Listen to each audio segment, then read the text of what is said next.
ঘুম ভাঙানোর মতো কথা বলছি। আপনাদের একটা ক্যামেরা আমাদের কাছে রয়ে গেছে, ঠিক আছে? দেখে বুঝতে পারছি পুলিশেরই ক্যামেরা, ঠিক আছে? বলছি এরা ক্যামেরা সামলাতে পারেন না, আর রাজ্য সামলাবে।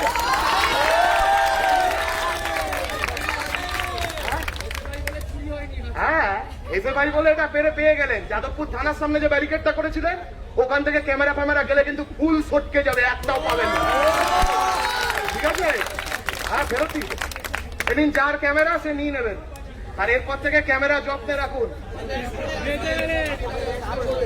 হ্যাঁ, এই পুলিশ বাহিনীর মধ্যে এরকম পুলিশ আছে, মজার ব্যাপার নয়। এই পুলিশ কি ক্যামেরা নেবে না, তাহলে ছেড়ে দে। এই আকাশ না নিলে ছেড়ে দে, কত কি আছে। আরে এমনি এরা তো সরকারি পয়সায় চলে না, আগে তৃণমূলের পয়সায় চলতো, এখন বিজেপির পয়সায় চলে।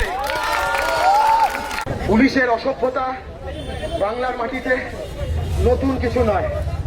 এর আগে এই পুলিশগুলোই, সব কটাকে চিনি, এগুলোই আগে এই সাদা জার্সির নিচে জোড়া ফুলের ছাপ মারা স্যান্ডো গেঞ্জি পরে ঘুরতো, আর এখন রাতারাতি স্যান্ডো গেঞ্জি বদলে পদ্ম ফুলের ছাপ মারা স্যান্ডো গেঞ্জি পরে ঘোরে।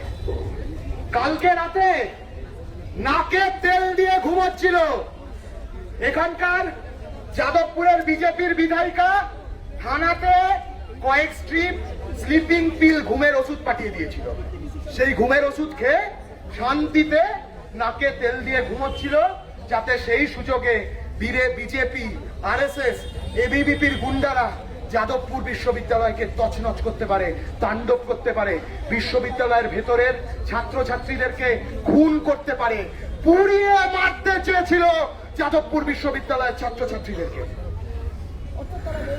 তখন এরা সব নাকে তেল দিয়ে ঘুমোচ্ছিল। আমি